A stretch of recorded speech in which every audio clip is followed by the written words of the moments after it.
Hi, so let me see here. Well, I am in the context of laboring to understand what is meant by the term imaginal through Henry Corbin.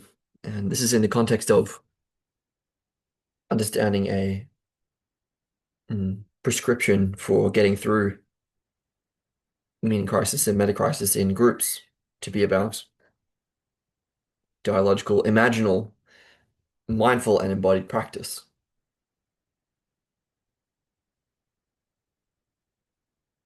And I have, I would say, a strong feeling, as well as many thoughts about why imaginal practice may be helpful to us. But presented in the style of Robert Avens, it feels to me also quite indulgent and quite decadent. And I feel allergic to that. And I also feel that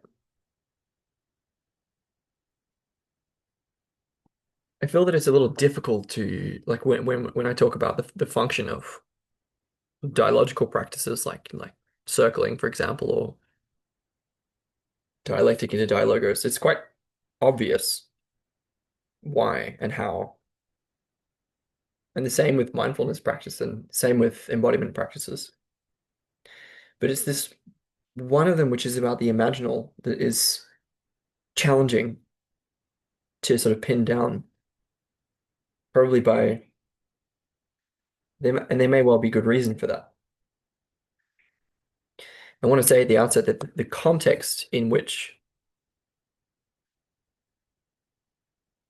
a facility with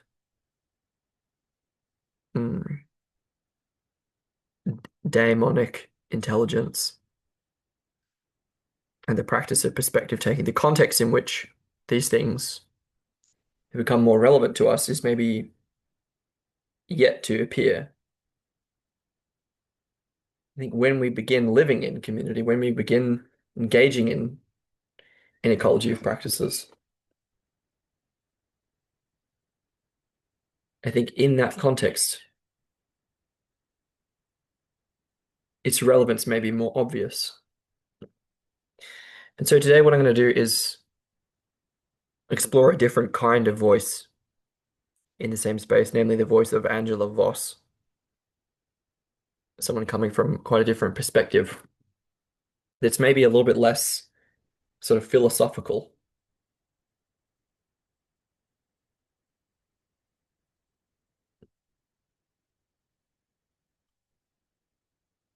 And I have a lot more, a lot more thoughts and feelings about this, but I'm going to shut up and maybe let her speak for herself. And so the intention is obviously we're in the context of Vecchi's work, particularly episodes 48 and 9 of Awakening from the Meaning Crisis, trying to understand the daimon or divine double as equivalent to the Jungian anima and how this can be connected with aspirational development, wisdom and rationality, and a prescription for navigating life. And so, Angela Voss, I'm just grabbing her bio, and it is.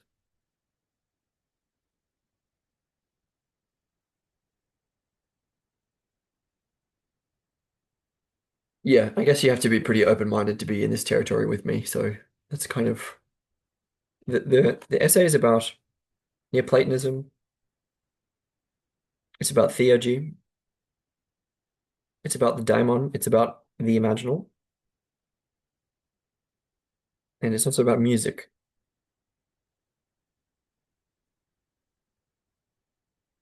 Angela Voss is a musician, astrologer, and academic who, since 2006, has directed two master's degree courses in Canterbury at University of Kent and University of Christchurch. Those courses are named the Cultural Study of Cosmology, the Cultural Study of Cosmology and Divination, and also Myth, Cosmology, and the Sacred.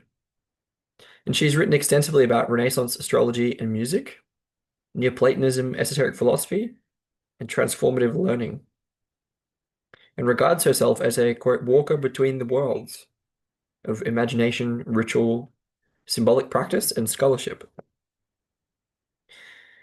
Her book on Ficino and astrology, Marsilio Ficino, was published by Neoplatonic Books in 2006. She's produced two CDs, Secrets of the Heavens and Images of Melancholy, on the music of Ficino and John Dowland, and co-edited four books, the most recent being Re-enchanting the Academy with Simon Wilson in 2017. Most of her work is available online at canterbury.academia.edu/Angela Voss. Okay, what is the daimon? An exploration of the oracular intelligence by Angela Voss. And this was a talk at a particular conference. And it's simply a transcript of that talk.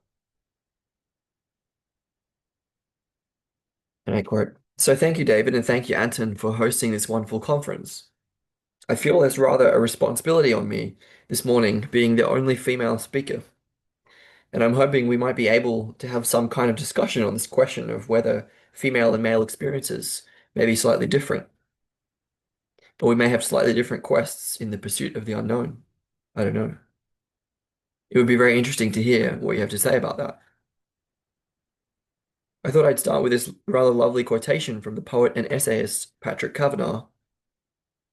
Quote, "I have a feeling that through the hole in reason's ceiling, we may come to knowledge without ever going to college." What I want to do this morning is to go through that hole in reason's ceiling and ask what might be there if one goes through the realm of the rational mind and comes out of the other side, and which traditions have looked at that place at the other side and tried to talk about it and journey there and find a way of conceptualizing it and bringing it back again so that we can talk about it and bring it into discussion. I'm going to start with a piece of music because I want to begin by going back to the 15th century and one of my great passions, which is the work of the philosopher Marsilio Ficino. He's been a very important figure in my life. I would say he's been a daimonic intelligence, and he's been my guide in many ways. In the 15th century, he pioneered a very radical and modern form of music therapy, where he would cast people's horoscopes and then improvise music in relation to their horoscopes and in relation to the right time, or in order to open up a channel between their soul and some deeper reality. He would have used music to open up a channel to the cosmos and beyond through the principle of sympathetic resonance between the human soul and the greater cosmic reality, which is, of course, a fundamental principle of the Western esoteric traditions. Ficino was a philosopher, and he was the very first to translate the entire works of Plato into Latin from Greek, including the Corpus Hermeticum, the Neoplatonists, as well as writing his own original works. He was living at a time when he was trying to reinstate the Platonic worldview within Christianity, a very challenging project. And he struggled with that, but he reached as great a synthesis as he possibly could by instigating a sort of universal religion in a way. This is an Orphic hymn to Hermes I'm playing. Ficino discovered these hymns to the ancient gods that were composed in the early centuries CE, probably by a Hermetic or Pythagorean sect that was using hymns to all the different deities in order to invoke their presence. And each hymn had an incense specified to it that would have been used to accompany it. Probably the incense would have been there to enable the presence of the spirit to manifest itself, because it was believed the airy spirits could form themselves in the thickened air and show themselves to the participants. This would have all been very dicey for Ficino as a Christian in the 15th century. And he translated these Orphic hymns into Latin and sang them with his inner circle at the Platonic Academy. in order to do something, to contact something, in order to speak to something. He said quite specifically, quote, I'm not going to make these hymns public. I'm not going to publish them because that would be far too dangerous. People would think I'm reinstating the cult of ancient daemons, and I couldn't possibly do that. But these hymns, which are invocations to specific principles, universal principles, known to the gods, were sung and were performed and were used for this deep psychological purpose of healing within Ficino's circle. We'll stay with Ficino for a little while before we move on to the Platonic and Neoplatonic idea of the daimon and other matters. Just to give you a sense then of how these living presences were conceived by him, which comes straight out of the Neoplatonic worldview. Within Neoplatonism, there's a whole hierarchy of levels or layers of reality that emanate from a source that's beyond words, beyond speaking, of a source of all being that they named the One. And the One emanates out its energy throughout the whole cosmos. This is a beautiful metaphor. Remember, we're talking about a time when metaphor and literal reality are not split into two, as they are now. We have to make an effort to bring metaphor and literal reality into some kind of synthesis. But in pre-modern thinking, metaphor and symbol are the way the world speaks. Quote, but in pre-modern thinking, metaphor and symbol are the way the world speaks. So when we're talking about the cosmos, it's not as if they had an alternative vision, which is our astronomical cosmos. Their whole vision of the cosmos with the Earth at the center, looking up through planetary spheres unfolding above them, was what they saw and what they worked with. It was understood that at every level of this cosmos, there were beings, intelligent beings, and the highest ones, which inhabited pure fire at the top, were the gods nearest to the divine mind. And in the middle area were the daimons, which were the half material and half immaterial beings that mediated between the divine fire and the lower realms of the elements. These daimons could these daimons would take on forms according to the elements. They could be fiery or airy. They could appeal to different parts of the human soul because the human soul is daimonic. I'll come to this a bit later, but the human soul reflects these different levels of intelligence in itself. There is a kind of understanding, which for Plato is the highest part of the soul, that is deeply intuitive. This highest part of the soul would resonate with these higher, fiery or ethereal and airy daimons.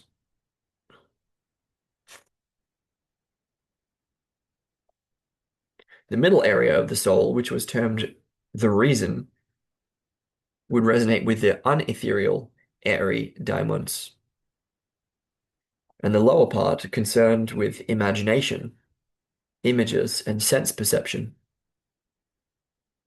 would resonate with the vaporous or smoky air daimons that inhabited that level.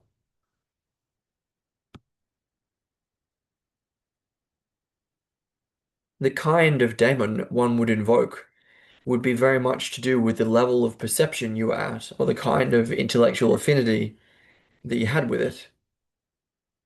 And this is very important. The idea of, quote, where is this daimon located, is a preoccupation of Platonic thinkers.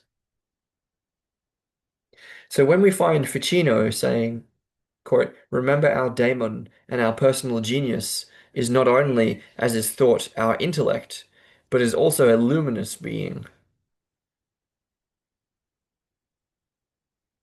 But you get this duality coming through all the time. Is it a luminous being? Is it the intellect? Is it both? Does it mediate between the two? So when he's performing his astrological music therapy, and if you read the third book of his three books on life, which is called De Vita Colitus Comparanda, on obtaining life from the heavens, it's the most wonderful description of natural magic, as he called it. He said, quote, "Some regard the spirits of the stars as wonderful celestial forces, while others regard them as daimons attendant upon this or that star." So we already begin to see the difference between an occult and a so-called natural scientific perspective. If you're worried about the occult dimension of daimons, just call them wonderful forces, which can be explained quite naturally, while others who are working in a more ritual, occult way might call them daimons.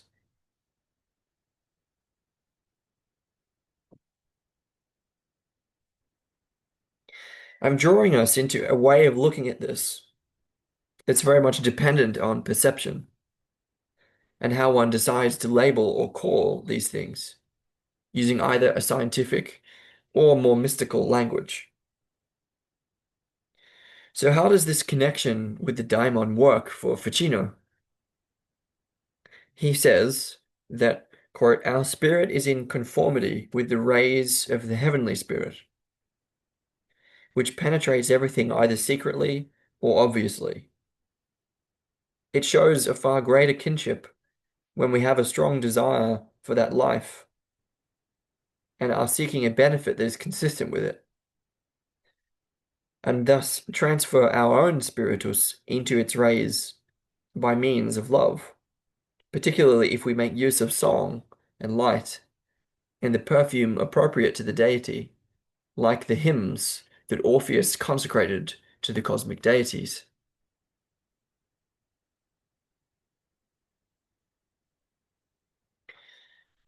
Now, Ficino never says anything about taking substances, although we don't know. He was an herbalist and he worked with remedies made from all sorts of herbs and plants that he used for healing purposes. So who knows if something may have added to the effects of these rituals. But he talks about the spiritus, which in Neoplatonic thinking is a kind of layer that surrounds the soul and connects it to the body. It is not a higher spirit, but is more like an earthy spirit, a medical spirit. And if we can purify it so that it imitates the quality or the deity that we are invoking, then we're going to open up a channel through, quote, sympathetic resonance. Notice that he talks about love and desire. I want to stay with these themes because they're central to opening up the soul and this connection that's made. You have to desire it. People were talking about intention and desire yesterday. There has to be an emotional affect to open this channel, as well as various other techniques.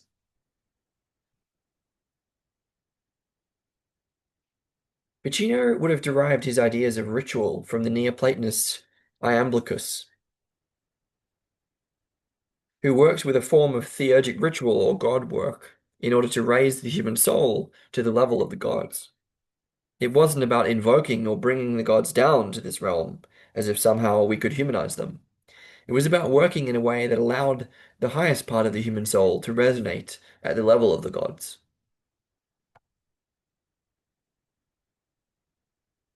I'll come back to Iamblichus. I won't talk too much about him now, but this is what he said about music. Quote, "Sounds and melodies are consecrated to each of the gods in a proper way. By means of such melodies adapted to the gods, their divinity becomes present, for there is nothing at all to stop it.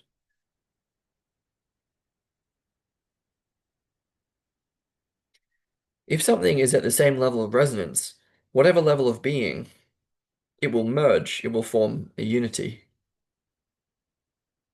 As he says, that's Iamblichus, quote, "Whatever happens to possess a likeness to the gods directly participates in them."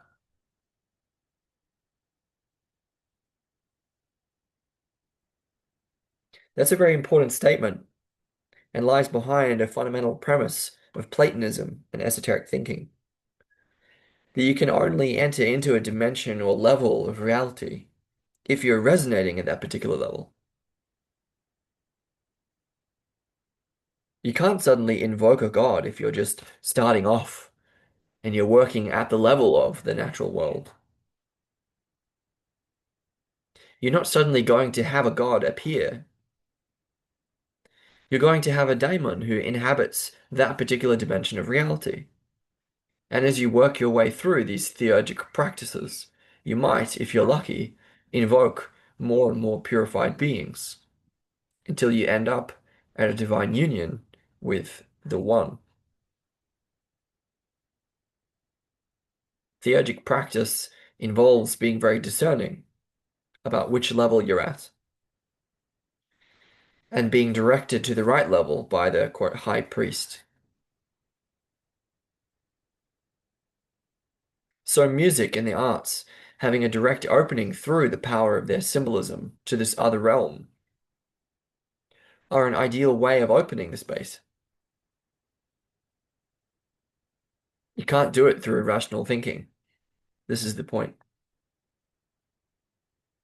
It has to be through the power of symbolic image or sound.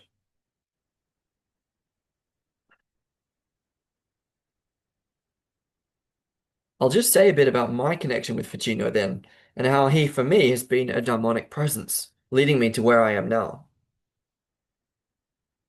So the music I played comes from a CD called Secrets of the Heavens. And this was the result of my PhD, where I wrote about Ficino's astrological music therapy. But my previous life was as a musician, and I suppose I would just have to say that my awakening to these other realms comes through music. My very first awakening experience to a sense of some other reality was through listening to the 17th century composer Claudio Monteverdi, whose music some of you will know.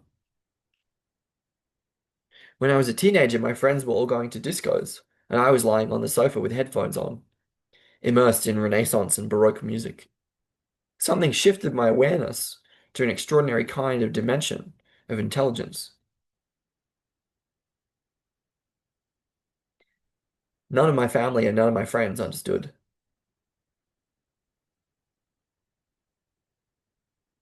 None of my family and none of my friends understood. But at that point, I was not able to conceptualize it, not able to talk about it.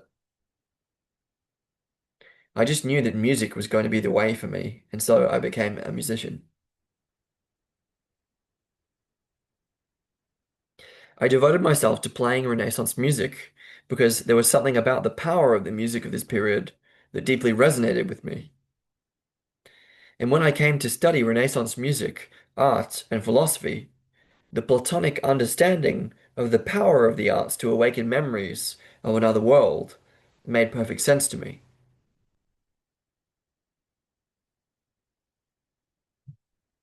Then, when I was at university, my biggest aha awakening moment came from reading Plato's Allegory of the Cave, which I expect most of you know, a very powerful story intended by Plato to wake people up, to move them out of the cave of ignorance, just looking at the shadows on the back wall, and to turn them around and move them to a different way of knowing and seeing. I remember being in a lecture theatre with a lot of very bored students listening to a very bored lecturer telling this story. But there was something about the power of the allegory that really spoke to me very deeply. And from that moment on, it was a combination of music and Platonism that completely led my life and directed my life path.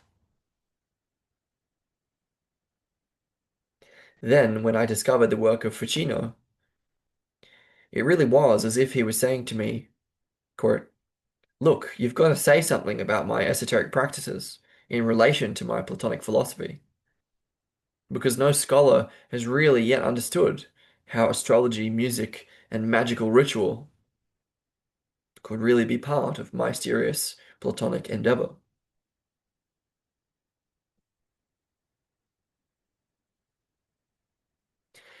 So it was about bringing these two worlds together, and that's partly what I want to talk about today. How can we find ways of bringing together that awareness that comes through the arts into the discourse of the rational mind?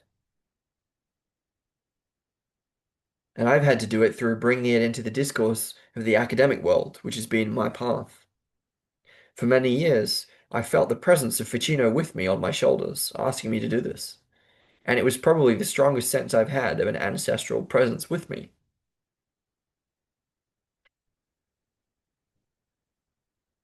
This was very difficult, of course, because he was from an entirely male community. He had a group of Florentine intellectuals around him who were pursuing this, imitating Plato's academy in Athens, and no women in his life at all except his mother. I think there's one letter where he mentions his mother. I was being drawn into this world, and I've always been drawn into this world. Here I am in a very male milieu, and having to learn something from it, having to learn how to bring my intuitive understanding into this world of intellectual discourse. So that's been partly my path. We performed in the beautiful Norman church of St. Bartholomew the Great in London when we made this CD of The Secrets of the Heavens, which is a reimagining of Ficino's hymn singing. We had the actor Mark Rylance speaking Ficino's words for us. We did a live performance in this church with the appropriate incenses for each deity, and that was a powerful moment, one that set off my whole career of bringing this material into the academy. Interestingly enough, there we were at the high altar of a Christian church, performing pagan hymns, and people in the audience said it was an extraordinary moment of the coming together of these two traditions, which was exactly what Ficino was trying to do. And it's exactly what I'm trying to do now.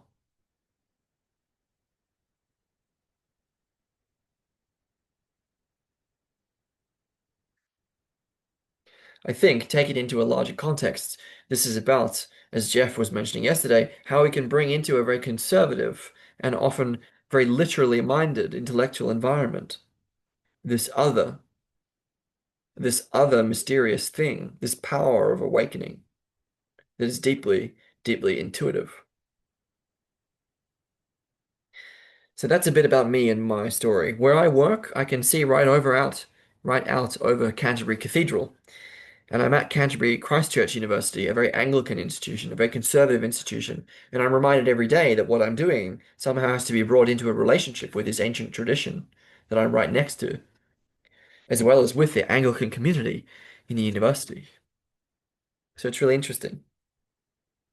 I feel I'm sort of right in the same sort of position that Ficino was 500 years ago. And that's my work. So I want to become a little more theoretical now and think a bit about these two modes of knowing. What I'm doing at the moment is trying to find methodological frameworks in which we can create an integral approach to non-ordinary ways of knowing. Although this isn't going to be directly about entities as such, I hope you're going to be able to find ways that you can resonate with what I'm saying in terms of methodological approaches to this whole subject of visionary encounters. Here's a quotation from the Jungian scholar Ira Progoff. Quote, "There is a dimension of human experience that is not external to us in the sense that it can be grasped directly and tangibly. Rather, it is within us, but the word within must be understood metaphorically. It reflects a depth in us as human beings, and also a depth of the universe. Perceiving one, we perceive the other. This is the premise of esoteric traditions. And part of what I'm doing is trying to find ways to weave esoteric knowledge, or weave the sense of the inner and the outer, this movement, into an academic context and into a sort of research methodology. I think this is vitally important when we're dealing with these ambiguous subjects that spill over into these mysterious realms.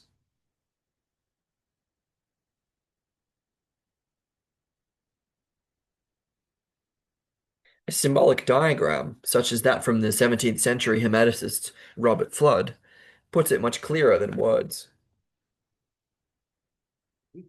Here, he depicts the microcosm and the macrocosm, and the human being with his resonance to the cosmos and the musical scale.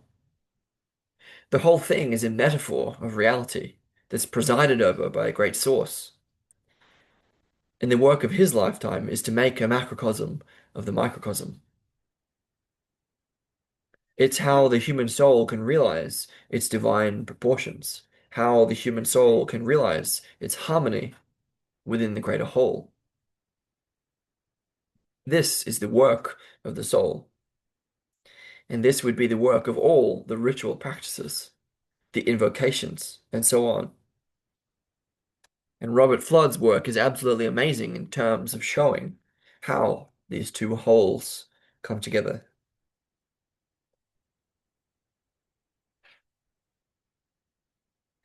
Robert Fludd was writing at exactly the same time as Johannes Kepler, and comes right at that cutting edge of when science is beginning to move away from this hermetic sense of magical wholeness. In fact, there's a very interesting, quite vitriolic debate between Fludd and Kepler that some of you may know of that really exemplifies the problematic interaction between the new scientific mind, which has to regard everything objectively and empirically, and the perspective of those like Fludd, who's working through his imagination and is heavily criticized for just relying on his own subjective fantasy. That's what begins to happen at the beginning of the 17th century. The sense of the higher soul, or the sense of the symbolic grasp of the whole, gets relegated to mere imagination, and analytical reason takes over.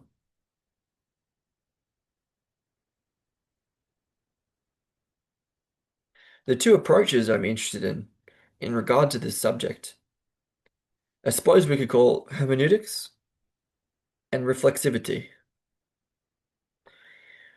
What is the meaning of these experiences we have?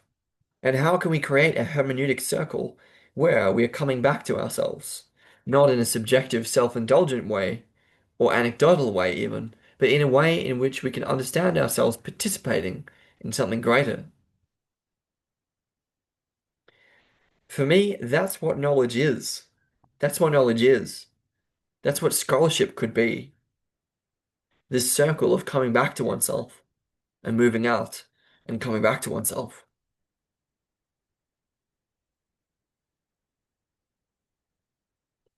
I'm quite inspired by Sufi teachings about this process.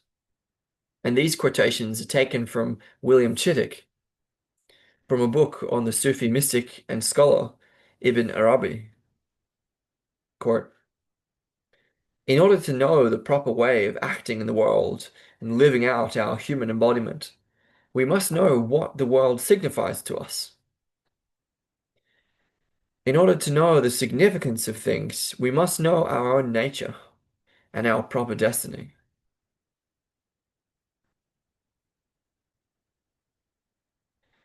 So, the meaning and significance of things has to be part of our own development, our progress, our own self-understanding and self-knowledge within this bigger Platonic project.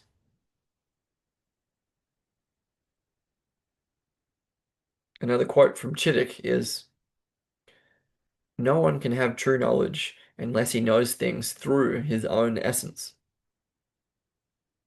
No one can have true knowledge unless he knows things through his own essence.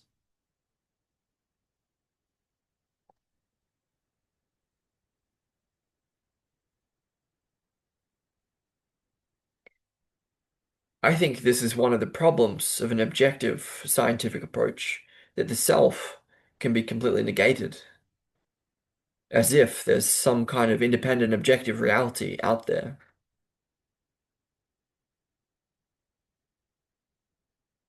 as if. I've been working for many years as an astrologer and diviner, and when you're working in that kind of way with symbols, you're never separate from your work. You're never extricated from it. Pure objectivity is absolutely impossible because you're always implicated in the meaning of what's happening.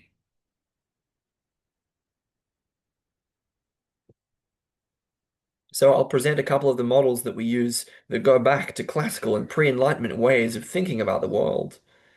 And we find this really helpful for students to begin to find a way to have a quite holistic approach to their extraordinary experiences. For example, for instance, we can use Aristotle's idea of the four causes as a basic framework. And I'll just use the example of psychedelic experience here. There are these two dimensions we've been talking about, what Aristotle calls the material and the efficient causes, that are very much to do with our empirical way of understanding the world. The material cause is the matter, the changes in the brain chemistry that can be observable. What he calls the efficient cause is taking one step further, asking what causes that? What causes that? Well, that would be the ingestion of a substance, the ritual practice or whatever. And generally speaking, that's the level of scientific inquiry as we understand it. Then, once you move to these other two causes, the formal and the final causes, you change register and move into, well, that's all very well, but what's the meaning of all this? Does it point to anything? Does it have any archetypal significance? And you cross over into the threshold of metaphor and symbol. And then finally, there are even bigger questions to ask about what is the nature of consciousness? Then, is there any ultimate purpose to it all? Where is this pointing?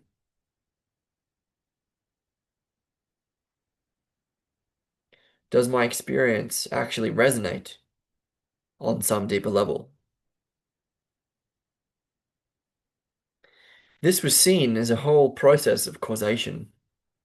So illness would have been seen in this way.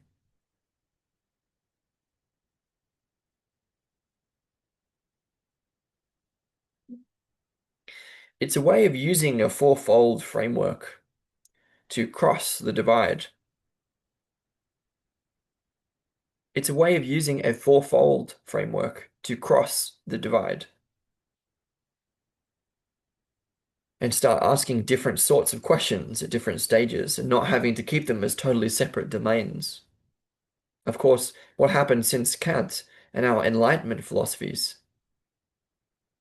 is that the efficient and material forces became stronger and stronger in terms of methodologies, and the other two, the formal and final causes, became relegated to areas of mere faith or belief or subjectivity, until they are virtually non-existent as methodological approaches at all. So we're trying to reinstate them.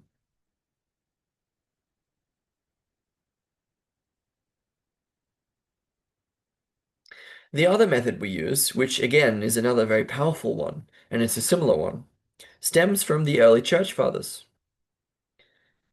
and Neoplatonism, actually, called the fourfold hermeneutic, which was originally applied to sacred scripture. It's a way of moving from a literal understanding to an allegorical understanding. which relate to Aristotle's material and efficient causes, but then moving toward what they called the topological or moral sense, which is the point at which the soul turns.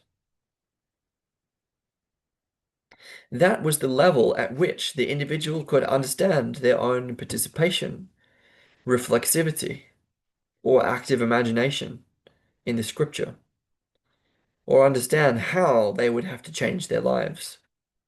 That was the level at which the individual could understand their own participation, reflexivity, or active imagination in the scripture, or understand how they would have to change their lives. Henry Corbin writes about this. That allegory is just seeing one thing as another thing. Henry Corbin writes about this. That allegory is just seeing one thing as another thing. If you see something allegorically, you can still be quite detached from it.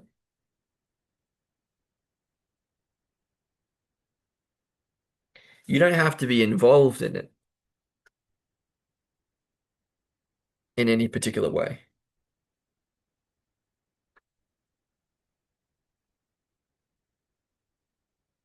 It doesn't have to affect you personally. But if you move to the topological and moral level, if you move to the topological and moral level, it does have an implication for you. It does have an implication for you and your soul and your life. And that comes into the equation. And then if you carry on focusing and meditating in this way, the idea is that eventually you will reach the quote mystical level, which is a sense of oneness with what you're reading about. Which is a sense of oneness with what you're reading about. You can also apply this to images, and you get this sense of deepening perception in a powerful and symbolic art, particularly in the Renaissance.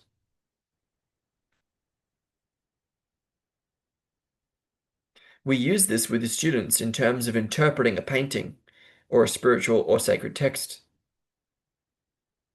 You can even say a text is sacred if it allows this kind of movement through it, or an image is sacred if it allows this kind of movement.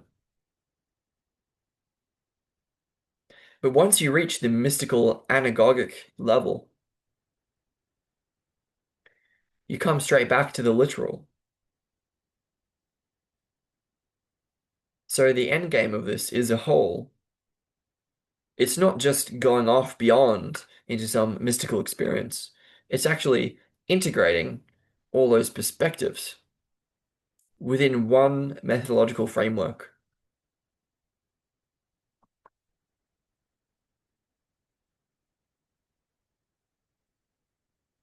So if someone was writing an essay about this, when it comes to the topological level, they would perhaps move into poetry or move into artwork or move into a fiction or a narrative description of how they were deeply implicated into this or how they responded to it. This framework is providing us with a very powerful way of integrating these two modes. But of course, it's very difficult.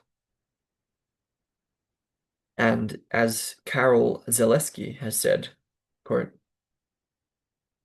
we have no mode of expression that combines the virtues of analytic and symbolic thought. Our concepts are too abstract and one-dimensional, while our images and symbols are too concrete. We sense that both modes of understanding are necessary, yet they seem incompatible. There is no sensory, imaginative, or intellectual form capable of fully expressing the transcendent. We can intuit and be forever changed by a higher reality. But we cannot apprehend or describe it in the direct and unequivocal manner with which we seem to know the objects of ordinary experience.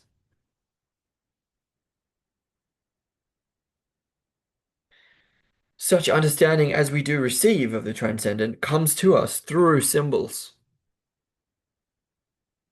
and it is through symbols that we communicate this understanding to one another.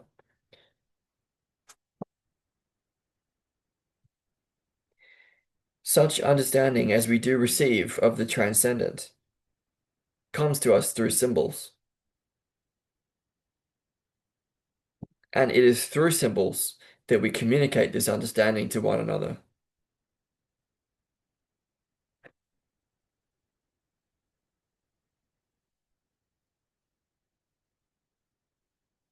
That was Karol Zaleski.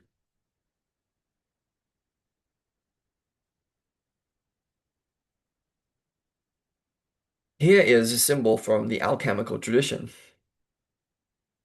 which, as you all know, speaks in a language of symbols in order to open up a higher understanding, in order to achieve the aim of the mystical union, or the inner union of male and female, or reason and imagination, or however you want to put it.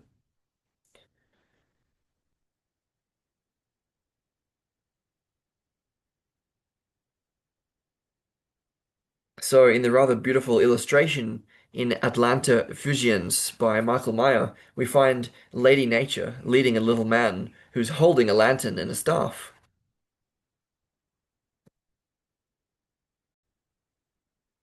He says, "Let nature be your guide. Follow her in your art willingly and closely. You err if she is not your companion on your way.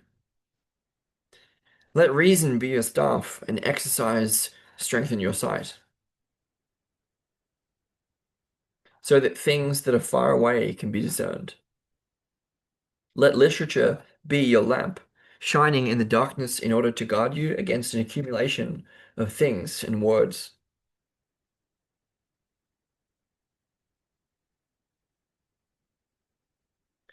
So, of course, for the alchemists, it's a female principle, Lady Nature.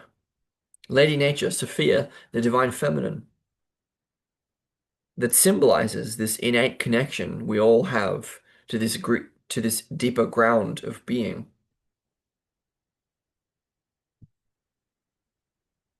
So, of course, for the alchemists, it's the female principle, Lady Nature, Sophia, the divine feminine, that symbolizes this innate connection we all have to this deeper ground of being. Maybe call it a heart mind, if you like, over head mind. Plato called this the intuitive intellect. But notice how then reason, this little man following in her footsteps, he's the one who is lighting the way. He's got glasses on, he's seeing, but he's very much in service to the feminine who's leading the way. And this is how the relationship between these two ways of knowing was seen, was depicted, was imaged. There was this divine feminine figure who connected human beings to something, who connected human beings to something. But she couldn't act alone, because if she acted alone, we'd just be swimming in bliss, and we'd never be able to communicate it back to anybody. So she needs this little man in her wake. She needs her servant who will light the way and who will help her to talk about and communicate what she's seeing and where she's going.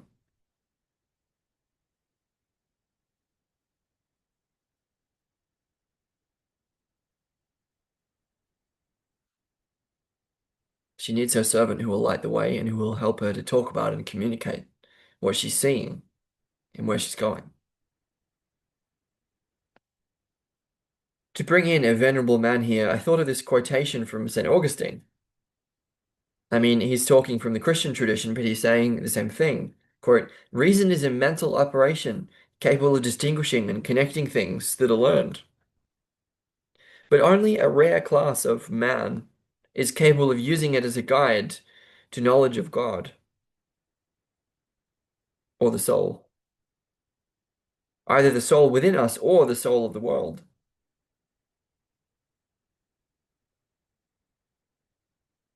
Reason is a mental operation capable of distinguishing and connecting things that are learned, but only a rare class of man is capable of using it as a guide to knowledge of God or the soul, either the soul within us or the soul of the world.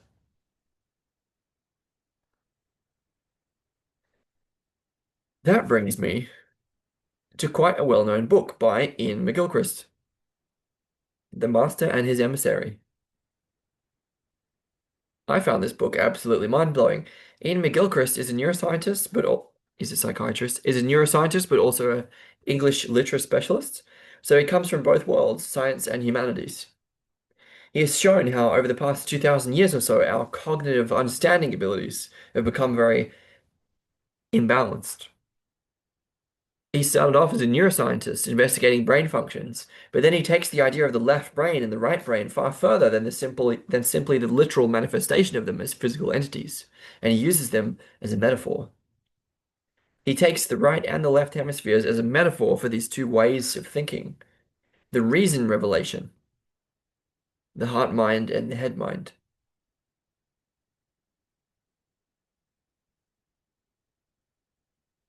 I prefer to call them two kinds of consciousness, really, because otherwise we get stuck on the literal brain, and we're not reducing it to the brain, but lifting it out of that level of discourse.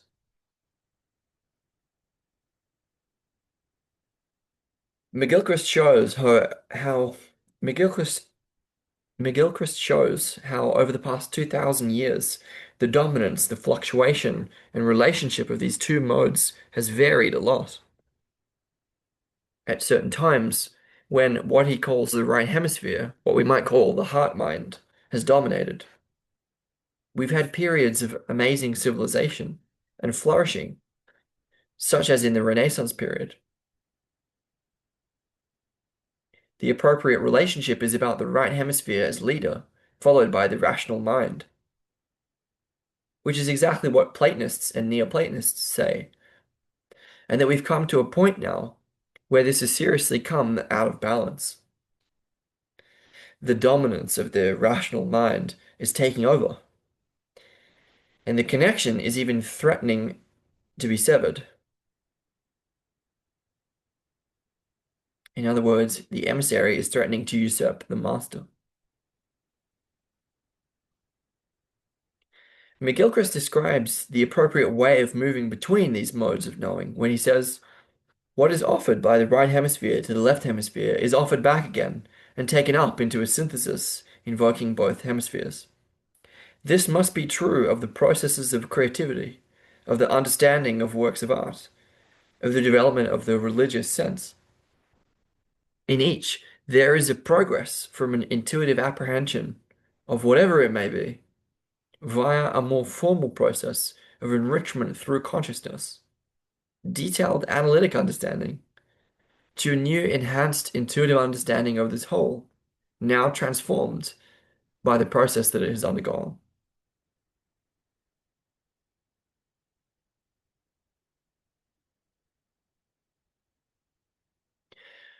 So this is kind of a threefold process that he's talking about, of starting with this sense of wonder, of awe, intuitive connection, of imagination even, and then bringing it out into articulation, interpretation, into understanding. But then not stopping there, but saying actually there's a third place to move to, where both these forms take on a rightful relationship. And this is very much what Jeff was talking about in his idea of the third classroom and the Gnostic researcher, who is someone who moves beyond both these dualities and manages to make a new synthesis, calling on both in an appropriate way. I do very much feel where we have to move now is to this third place that is not bound by a faith position, assuming something is ultimately true in the sense of religious myth, nor to a purely rationalistic point of view that stops at the analytical, the conceptual, but to move through to a place to ask bigger questions about what does it all mean anyway? What does it mean that human beings have these two modes? And how can they find a way of working that elevates us to a whole new form of consciousness, of unitive consciousness?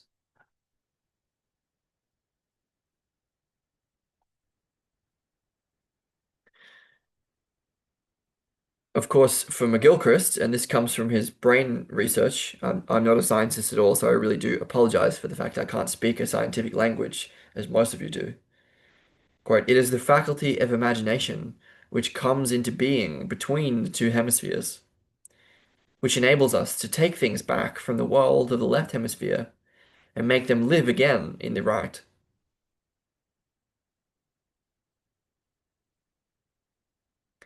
It is the faculty of imagination which comes into being between the two hemispheres, which enables us to take things back from the world of the left hemisphere and make them live again in the right. It is in this way, not by meretricious novelty, that things are made truly new once again. So the imagination becomes absolutely central in negotiation of these two modes of thought. And in my view, it's the imagination we need to be thinking of here in our research methodologies. All the amazing value from the scientific perspective can only take us so far, which I think we were discussing yesterday, because it really requires this leap of metaphor, this leap of being able to use the imagination to make inferences, to read the signs, to interpret in different ways, which will help us make this move over to this other way of consciousness and back again. Imagination is very flexible.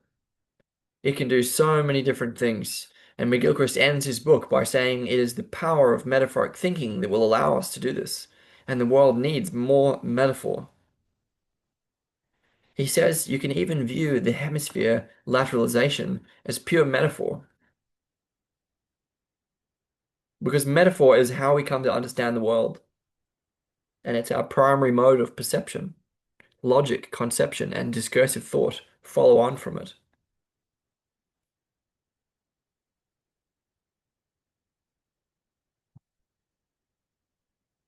Some of you may know the work of Bernardo Kastrup, who I think is a very interesting contemporary thinker, very much influenced by Kripke and McGilchrist, and trying to find a way to bring the mythic imagination back into intellectual respectability, as it were. He says, quote, we need to find a place in the intellect for the truth that is directly experienced. That's an interesting way of putting it. He comes from a scientific background, and he's trying to speak a language to appeal to the rational mind. Yet he calls himself an idealist, and he's completely dismissive of any materialist worldview. He works with depth psychology, and he values depth psychology for its pursuit of self-knowledge. So I was looking at what he had to say about psychedelic experience and traveling to other worlds. He's cautious about it, saying direct transcendent experience is liable to ego hijacking and misinterpretation unless the individual has attained sufficient self-awareness and psychic integration.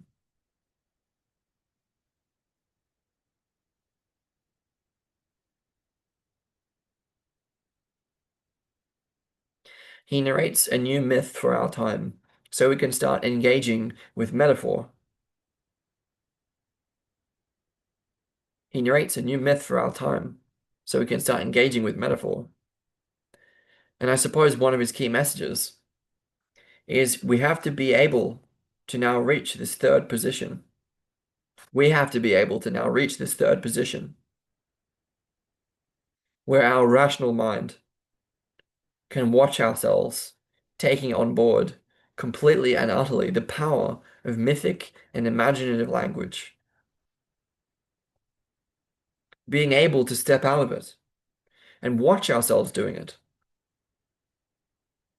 so we don't get caught up in religious myths or other stories as ultimate or literal truths, opposed to others' ultimate truths, and leading to conflict. We always have to do this two-way moving backward and forward through the stained glass windows of our cultural forms, as Jeff would say. So that's the theoretical part. I want to briefly cover now some ideas of what the Neoplatonists mean by the daimonic realm. Bearing in mind, we're talking about these wonderful metaphorical ways of trying to grasp something that is beyond our understanding, and trying to pin down and give definitions to something that exceeds our conceptual abilities. I'll just give you a little bit of history here. It's interesting how the idea of the human soul evolved quite dramatically in the 6th, 7th, and 8th centuries BCE. For Homer, for example, a human soul is a phantom of shadow, a rather insubstantial and ghostly figure, not a vital part of the human person.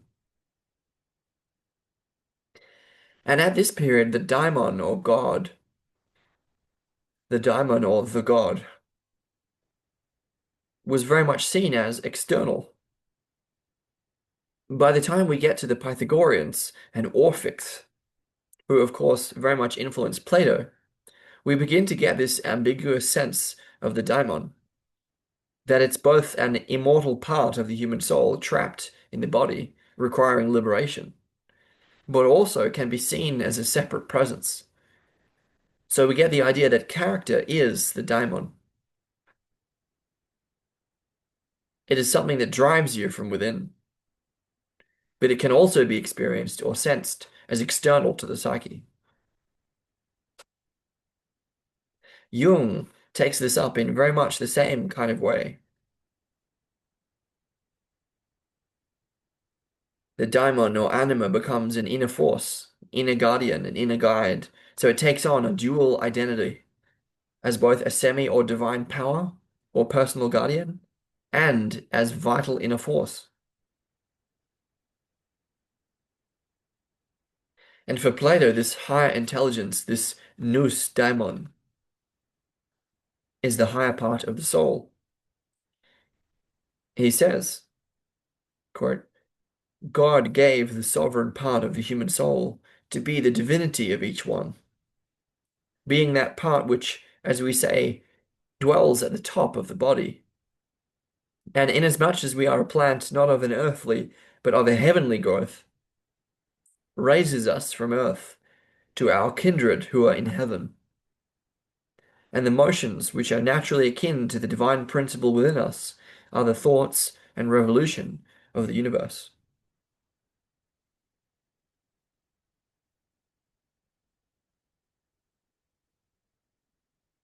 In terms of the soul, the daimon was seen as corresponding to the imagination. So the imagination mediates between the highest part of the soul and the sense perception, in the same way that the cosmos mediates between the divine and earthly realms. So you can see the resonances between these two models.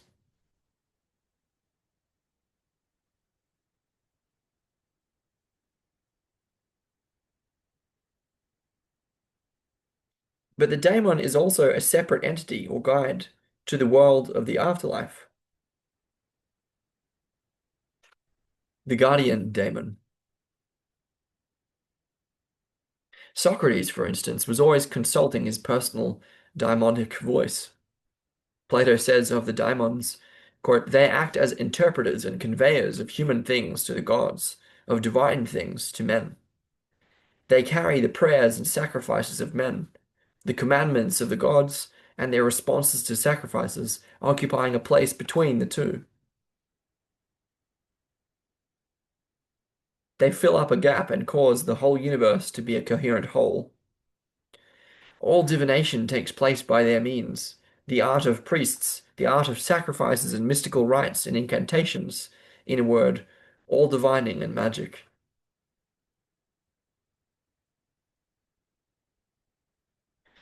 I forgot to say at the beginning, when talking about Ficino's magic, that the altered state of consciousness entered into during ritual practice is what Plato calls divine frenzy. For Plato, the priest, the lover, the prophet, and the poet have access to this space beyond normal awareness that is a divine frenzied space, evoked through the power of love, eros, through the power of ritual, through the power of prophecy, and through the power of inspired poetry or music. Love, ritual, and the arts could all propel you to a state of mind where the daimons will start speaking with you.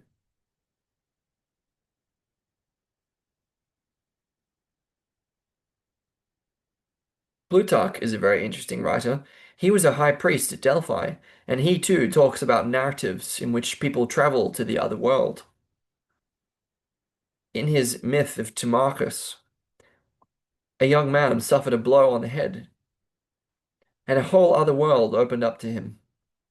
He was shown the afterlife, and he was shown the daimons as lights. There are many accounts in the ancient world of daimons being visible as different kinds or intensities of lights. There are many accounts in the ancient world of daimons being visible as different kinds or intensities of light. I think it's quite interesting in the New Age literature how light seem to be the most common way in which people observe the daimonic realm, unless you're somebody like Whitley Strieber who experiences extraordinarily anthropomorphic manifestations of these beings. So Plutarch again raises this ambiguity. Quote, the multitude take the understanding to be within themselves,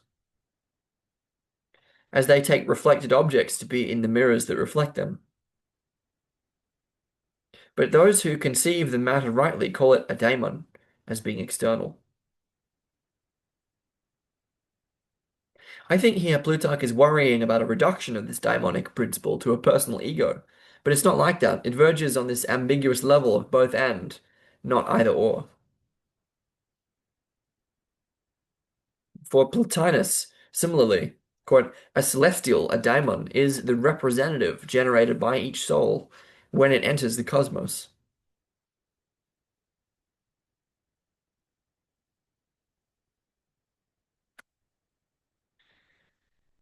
These great teachers of the pre-modern world, they are of course all men, speak in this language that is a complete coincidence of rational and intuitive thinking. It's the way they articulate and speak, and they kind of take you to that place by their very language. Plotinus speaks in a way that encourages your soul to move to this non-discursive place by his very language. He talks about the daimon being part of the cosmos, and yet not part of it at the same time. And the whole cosmos becomes a great daimon, a great living being.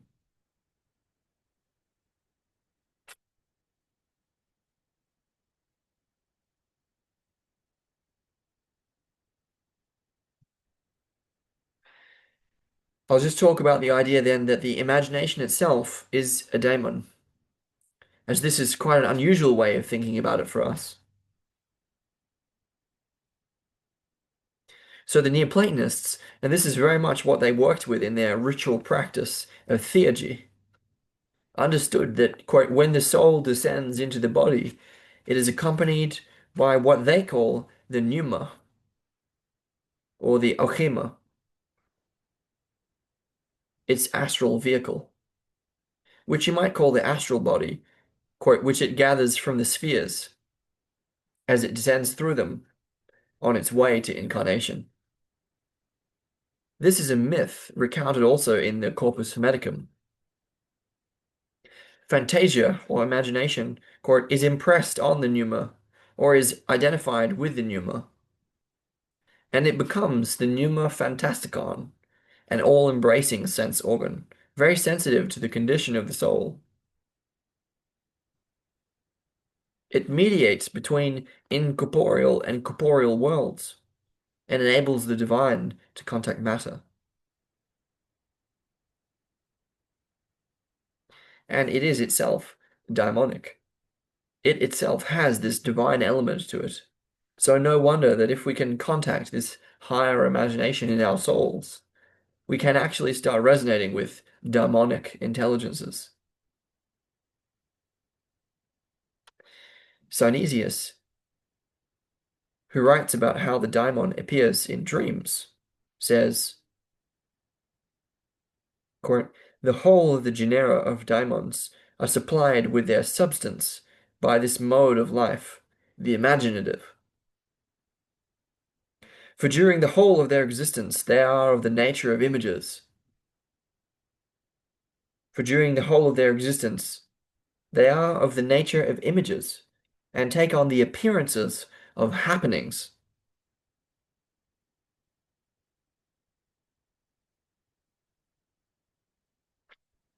For the order of daemons make thoughts always to have some mixture of imagination, except perchance a man in a flash establish immaterial contact with an idea."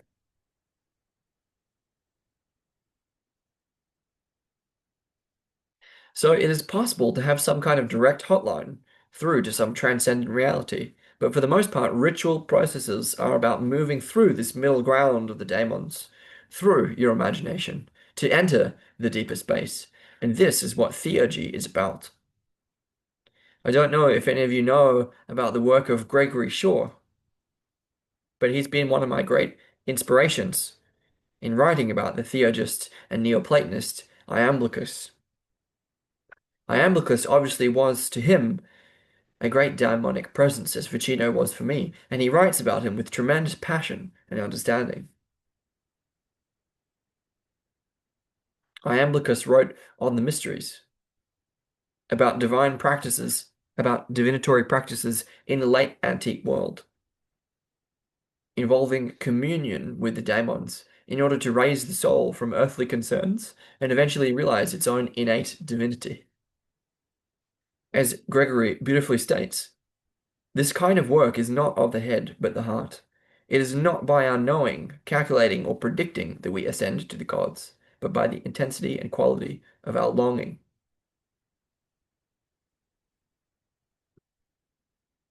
It is not by our knowing, calculating, or predicting that we ascend to the gods, but by the intensity and quality of our longing. That really encapsulates what the theurgic process is about. It was about engaging the emotional, the affective, intuitive, imaginative sense through seeing the world as symbol in order to move through to what the symbol was pointing to through ritual practice, but combining it with a deep sense of philosophy, of how the rational mind understands this and processes it and talks about it, but is always in service to it. So Iamblichus writes this treatise in response to a very rational philosopher called Porphyry, who wants him to answer specific questions. Porphyry will say, "Tell me what the gods are. What are these entheogenic entities? What are they?"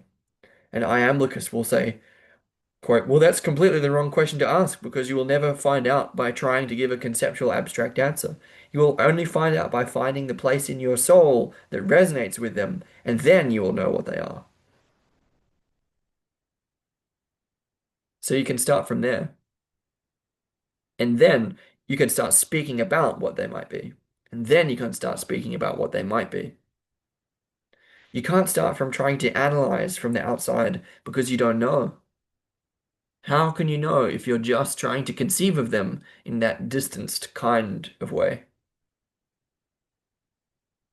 So, in a very small nutshell, that's what theurgy is about. I just have some more quotations about how the symbol is the form that mirrors divine ideas to sense perception and allows this connection to open. The symbol is the form that mirrors divine ideas to sense perception and allows this connection to open. The symbol becomes all important, whether it's the statue, whether it's the daimon, the light, or the musical invocation. The point is, if it's in conformity with the archetype, if it imitates the higher beings, it will allow you to also shift your mode of consciousness to what it points to. It's wonderful prose. I really do recommend reading Iamblichus because he's so grounded in the real world. He doesn't move off into transcendent states like Plotinus, and his rituals are all about where you are in the world and the symbols that matter to you. And I'm very interested to know whether people might think that the processes of contacting the divine through psychedelic experiences could be regarded as theurgic in this sense. Could they be seen in this framework of moving on an individual journey to achieve some kind of union, and whether people have that sort of context for it?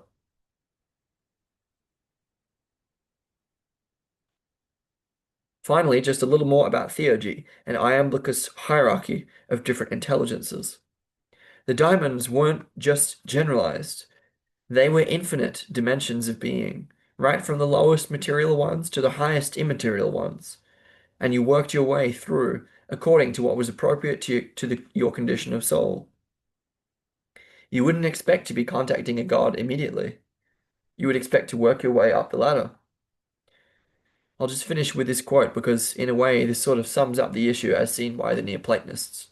This is Proclus, the last great Neoplatonist, who talks a lot about statue magic, theories of theurgy, and why is it that this works? Why symbols have such power? He says, the gods themselves are incorporeal, but since those who see them possess bodies, the visions which issue from the gods to worthy recipients possess a certain quality from the gods who send them, but also have something co-natural with those who see them. That is why the gods are seen, yet not seen at all, in fact. In fact, those who see the gods witness them in the luminous garments of their souls. The point is, they are often seen when the eyes are shut. They are seen through the imagination, and if we try and reduce them to sense perception realities, if we try and reduce them to objective entities, I feel we're barking up the wrong tree. If we're going to create holistic research methods, then we have to change our mode of perception and open up our discursive minds to the symbolic, the intuitive, the ineffable, and the ultimate mystery of an intelligent cosmos beyond the limits of individual experience.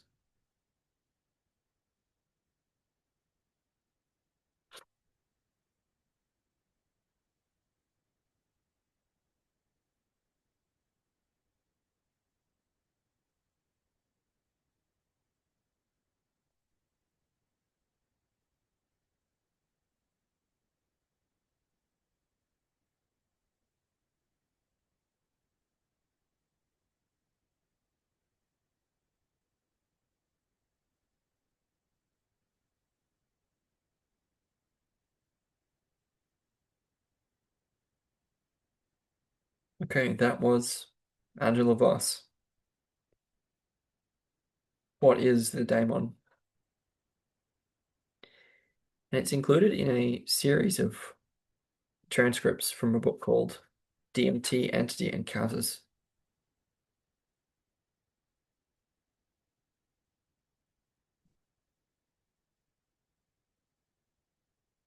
which also includes entries by Michael Winkelmann, who's the author of Mind in the Cave on Shamanism, Luis Eduardo Luna, uh, David Luke, Ralph Metzner, Bill Richards, all who are well known in that field,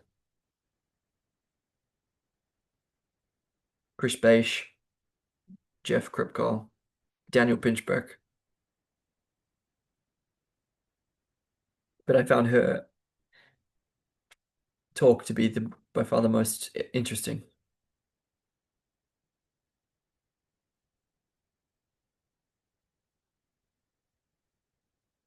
I can see there how this bridges so helpfully the from Viveki.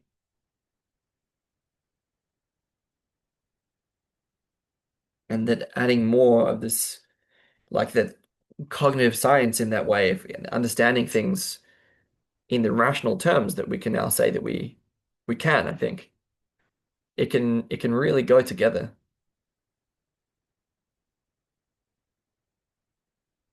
There are risks either side, but yeah, I think earnestness, courage, and self-reflective honesty, and oftentimes brutal honesty,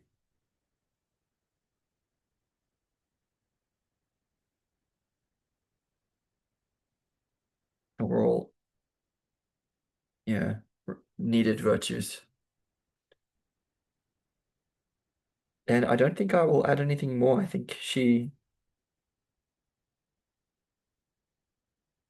spoke to a lot that was really interesting.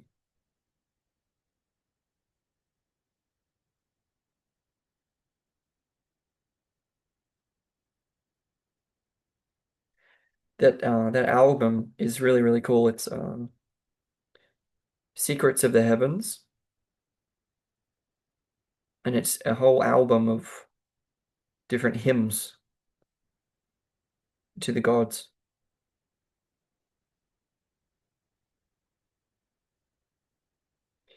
The one that she played in the talk was an Orphic hymn to Hermes. Secrets of the Heavens. Sorry, The Secrets of the Heavens. Okay. Thank you, Angela Voss.